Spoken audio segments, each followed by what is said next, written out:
매주 이 시간 특집 기획 이슬람으로 함께하고 있는데요. 오늘도 도움 말씀 주시기 위해서 박종상 목사님 나오셨습니다. 안녕하십니까? 네, 안녕하십니까? 예, 오늘 또 만나서 반갑습니다. 목사님 만나면서 계속 이슬람에 대해서 우리가 너무 잘 이해할 수 있게 돼서 너무 감사합니다.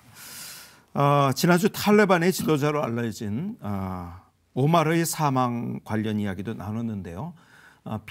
오사마 빈 라덴 또 오마르 이런 사람 모두 이슬람 국가 건립이라는 뜻을 이루지 못하고 죽지 않았습니까?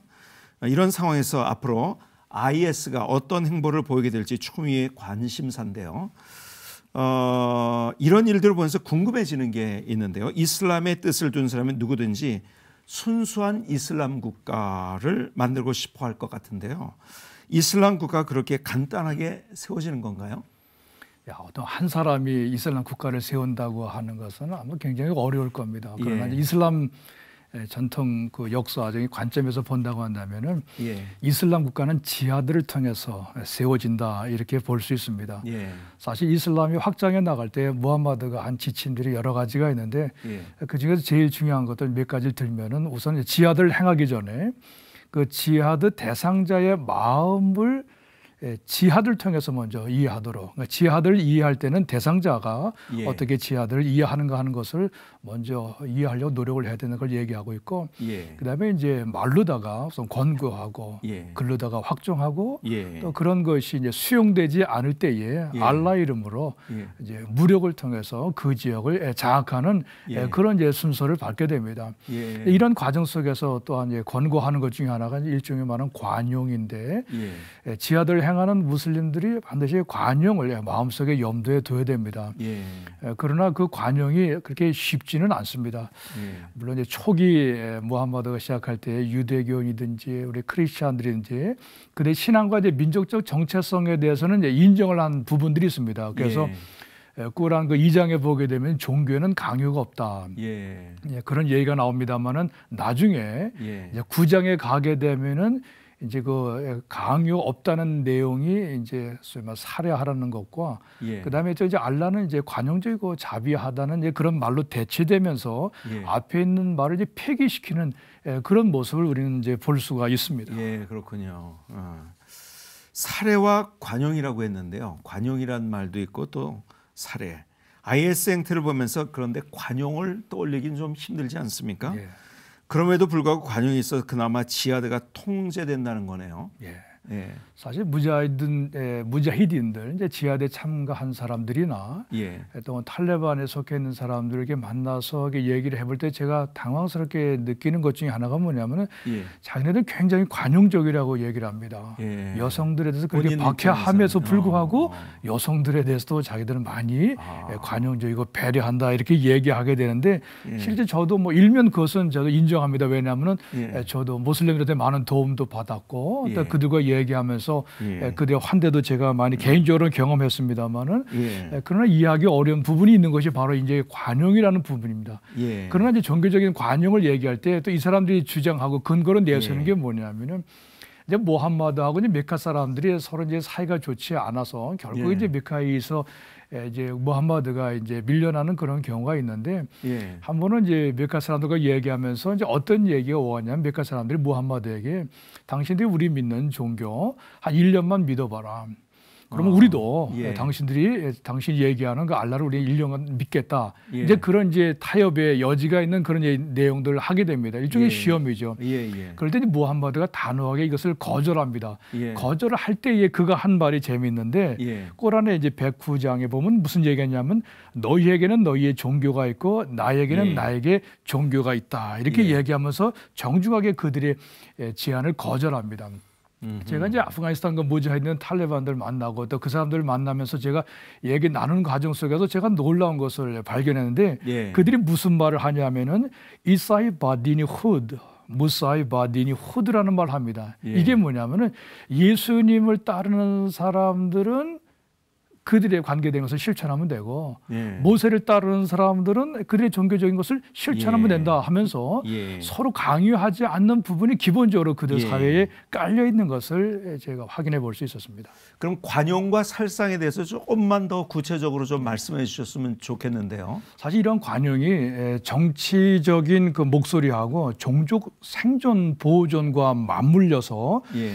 폭력으로 나타나기 시작한 것이 사실 이슬람 초기서부터입니다. 예. 관용을 얘기하더라도 실제 관용은 지하드라는 개념에서 볼 때는 일종의 회유책이라고도 볼 수 있습니다. 예. 사실 이슬람의 지하드를 보게 되면은 뭐까지 비교해서 볼 수 있냐면은 1979년도에 베트남 전쟁과 관계돼서 지옥의 묵시라는 영어가 나오는데 예. 거기에 그 호러 공포라는 말이 계속 나오거든요. 예. 그러니까 전쟁 그 자체는 카오스 혼돈이면서 공포가 그 안에 그 저변에 깔려 있는 것을 우리가 볼 수 있습니다. 예. 지하드도 마찬가지거든요. 지하드에서 관용을 빼게 되면 남는 것이 뭐냐면 공포입니다. 호러입니다. 예. 이것을 경험한 사람은 이슬람을 절대로 평화의 종교라고 얘기하지 않습니다. 예. 우리가 생각해 보더라도 지하드라는 한 단어를 가지고 전 세계를 공포로 몰아넣는 집단이 없습니다. 예. 이것이 이제 이슬람의 지하드가 예. 무력으로 나타날 때의 문제가 되겠습니다. 예. 근데 요즘 들어 이슬람의 지하드가 다양한 방법으로 진행된다는 말이 있습니다. 어떤 방법들이 그럼 있나요?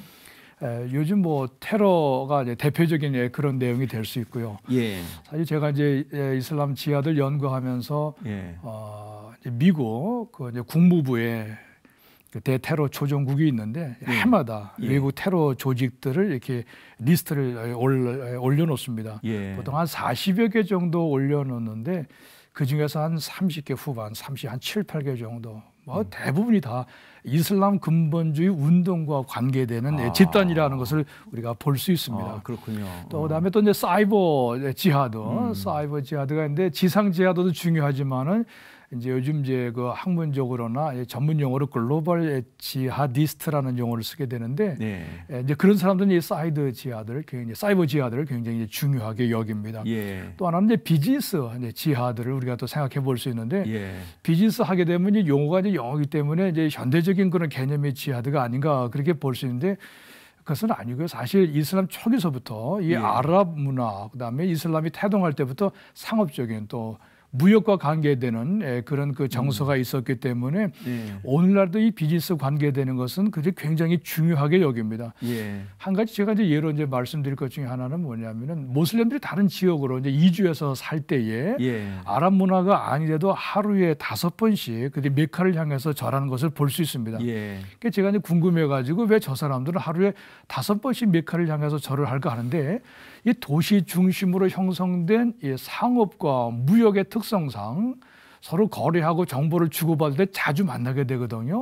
그런 타이밍 시간대에 맞춰서 종교적인 것과 연결해서 메카를 향해서 그 기도하게 하지 않나. 제가 이제 그렇게 생각하면서 이거 참 묘한 방법이다 그렇게 생각했는데 그만큼 사실 비즈니스는 이슬람 지하드에 있어서 저번에 깔려 있는 아주 중요한 요소가 하나가 되기도 합니다. 또 하나는 요즘 보게 되면은 저도 이제 NGO 활동도 이제 오랫동안 했습니다만은 인도주의 사업을 사실 모슬림들이 많이 합니다. 제가 그것을 보면서 어떤 일면에 어떤 것을 느꼈냐면은 무력 지하드, 무력 테러를 은폐하고 위장하는 방법으로 저것이 사용되는구나 하는 것을 제가 봤습니다. 그렇군요. 특히 이제 알카이다와 관계됐을 때 이제 몇몇 의사들이 이제 명단이 나옵니다만은 제가 있던 지역에서 가까이에서 이 사람들이 의료 활동을 한 사람들입니다. 그러나 그들이 의료 활동하는 그 자체가 결국은 알카이다의 핵심적인 그런 그 활동의 분야라고 하는 사실 제가 보고서 깜짝 놀란 적이 있었습니다. 또 교육 분야도 지하드의 일종인데 이슬람권에서는 이 무슬림들에게 교육을 맡기지 않습니다. 아마 어떤 분은 그럴 거예요. 내가 이슬람 국가에 가서 내가 교육 분야에서 내가 활동하겠다. 주님의 영광을 위해서 뭐 이렇게 얘기할 수 있습니다만은 교육은 절대 비모슬림에게 주지 않은데 철저히 그것을 통해서 잠재적인 지하디스트, 무자히딘들을 양성해 나가는 그런 볼 수 있고 또 요즘 보면 이제 언론 매체도 아주 유용하게 그들이 사용하는 걸 보게 됩니다. SNS를 통해서 우리가 그 참수의 동영상도 많이 봤습니다만은 가장 효과적으로 사용하는 것이 바로 언론 매체의 다양하게 모슬림 무슬림들이 이제 지하드를 사용을 합니다. 예, 그렇군요. 그들이 지향하는 목표가 순수한 이슬람 국가를 세우는 것이라고 하는데요. 그들이 하는 것을 보면 서구 문명의 분위기를 마음껏 즐기고 싶어 한다는 생각이 듭니다.